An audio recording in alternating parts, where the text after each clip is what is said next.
selamat datang di episode pertama WD Talk dengan aku Devi dari kelas 10-2 dan partner aku Wilda dari kelas 10-5. Jadi di sini kita berdua berperan sebagai pembawa acara.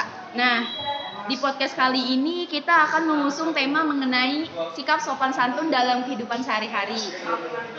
Kayaknya kalau kita cuman berdua doang kayaknya ada yang kurang gitu deh, Dev.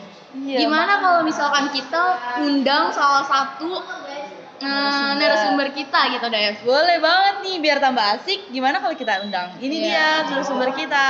Halo. Boleh dong perkenalkan diri dulu. Halo, nama aku Reza Rahmatullah dan aku dari 10-3. Gimana nih kabarnya? Kabar aku baik-baik aja sekarang ini. Seru nggak nih masuk WD gini? Masuk ini tentu aja seru karena kan bakal punya teman baru dan kayak kenalan baru, seru banget sih. Benar. Belakangan ini lagi sibuk apa nih?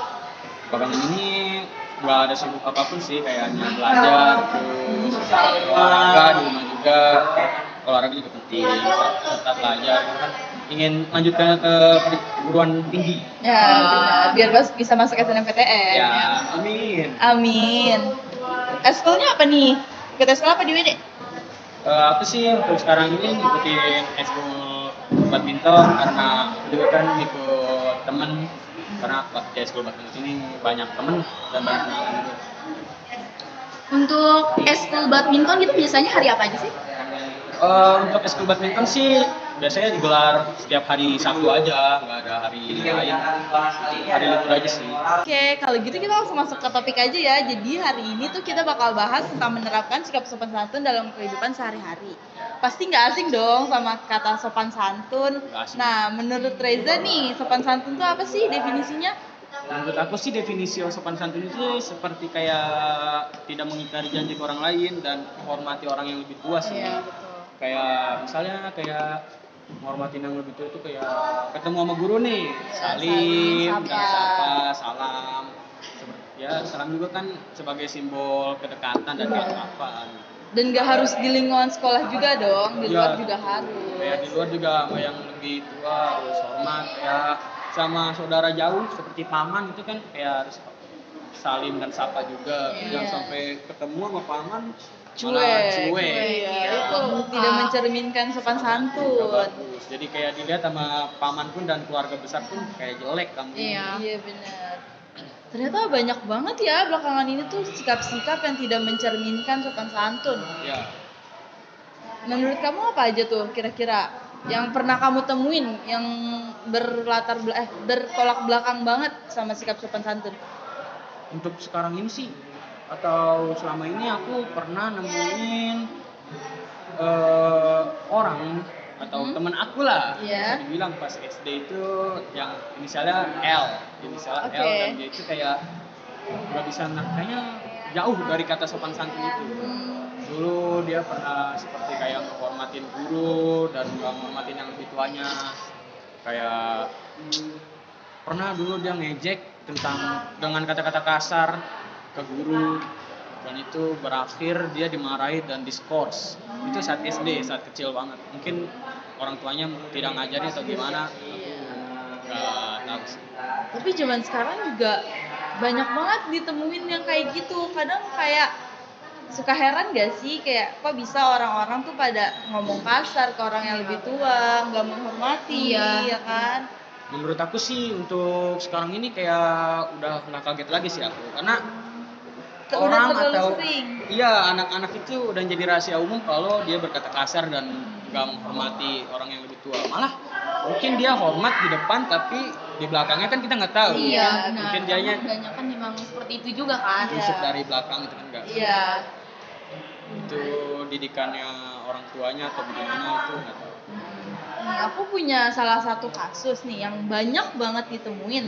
Contohnya pembulian secara verbal. Kamu pasti nggak asing dong dengan kata bullying. Ya, Karena zaman nggak sekarang asing. banyak banget Iya, penggunaan benar. kayak gitu. Sering banget sih menemukan kata bully dimanapun itu sering banget. Iya. Nah, tanggapan kamu tentang kasus bully itu gimana sih?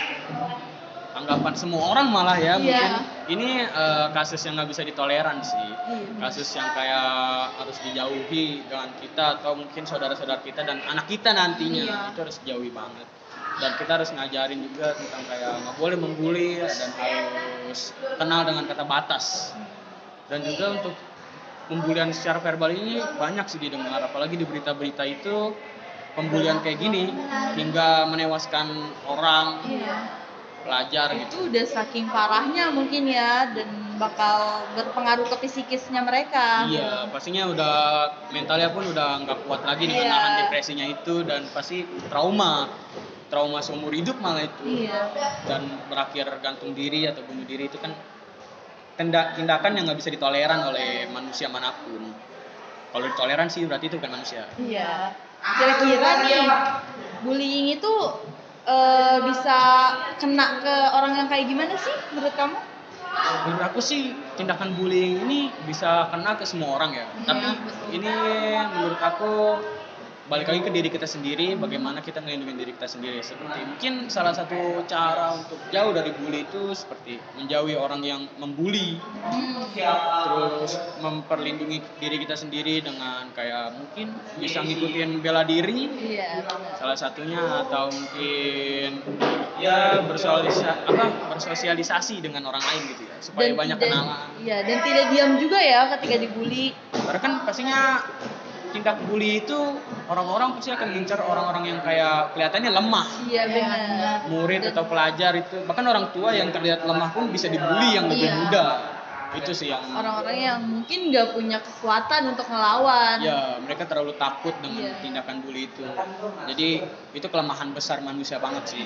Kalau untuk diam saja dan kayak nggak mau bertindak dan membela dirinya. Iya, dan biasanya menerima aja tuh. Padahal tuh sebenarnya dampaknya mungkin bakal bisa parah banget ya. Contohnya kayak apa sih? Kayak bunuh diri tadi sepertinya. Iya benar. Bisa membuat dia depresi, bahkan bisa sampai masuk rumah sakit jiwa kan. Ya, itu. Dan ternyata separah itu ya bully, makanya tuh kayak kita bener-bener harus banget menghindari nih. Jangan sampai kita menjadi si pelaku pembuli. Jangan sampai kita menjadi pelaku atau korbannya. Iya. Jangan sampai banget itu, dan harus jauhi banget sih. Kira-kira upaya-upaya buat mengurangi korban bully apa sih? Upaya mungkin ini kayak cara dari saya sendiri yang tadi saya udah bilang, kayak mungkin harus memiliki cara empati dengan orang lain, bersosialisasi dengan orang lain, sehingga kita bisa memprotek diri kita sendiri gitu, dengan punya banyak kenalan dan terlihat seperti bukan orang yang lemah, dengan cara mungkin bisa belajar bela diri atau ya seperti itu.